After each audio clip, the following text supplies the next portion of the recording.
Okay, as you can see, we have the bulkheads in, and what I have done is I've made an epoxy fillet, and what that contains is, let's say for every 1-2 you do, actually 4, that means you put in 1 tablespoon of wood and mix it up.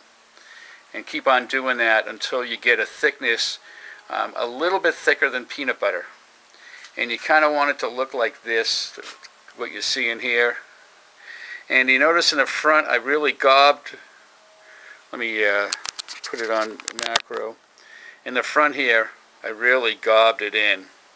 And you want a lot of it in the front here just because this is where you get whacked, and this creates a nice solid piece where it'll save your front end.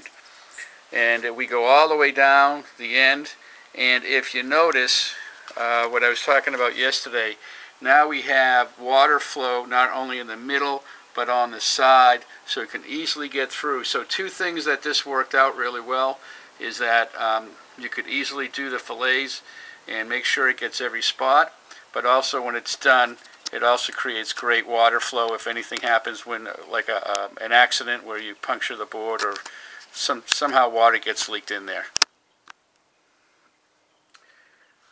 So the same thing with, if you notice on the side and in the middle, and I'm going to go all the way down the board because the next place that you want to put a lot of thickness, because this part of the board also gets whacked, is you notice in here I put a lot of fillet epoxy and all the way down. What I typically do is I use that needle, the big syringe, and I'll show you how that is supposed to work, but that's pretty much how you want to see your sides. Now also what I use on this part here is, you notice it's a different color, and this is an industrial glue that you can get at Home Depot. It's perfect for the bulkheads and making sure that they're nice and tight. It's sealed, very easy to use and fast, and it's waterproof, let's see, weather, I mean almost everything you can think of it's proofed, so you don't have to really worry about it. And the other major concern is you want to just make sure, because this is where everything kind of just gets tidied up, you wanted to make sure that the board is not twisted, so you make sure it's nice and level.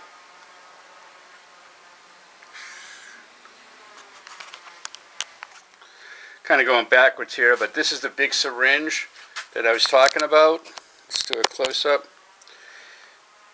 And I cut it, the end of it, up about, so it's about 3/4 of an inch, so you get the exact amount of flow out of the, this is what you put the fillet in, and then you squeeze it out on the sides. So you just use a cup. So again, let me remind you, you do, in the beginning I do 20 pumps. So it would be 1, 2, 3, back and forth up to 20. And then on, and then you put, with every 20, you put about 5 tablespoons of wood inside of that and mix it up. So let me repeat it so we're all on the same page, because this is super important. You first do your glue part, 1, 2, up to 20. You mix that up, stir it around 50 times. Then you put in the wood epoxy. I do 2 tablespoons at a time. Just depends on how big of a batch you're making. You probably will use about, let's see, 1, 2, almost 3, almost 60 squirts altogether totaling. It should take you about an hour to do. And then you go over to this. This is the PL Premium Glue that I use on the side. It's a polyurethane construction adhesive, super strong and powerful.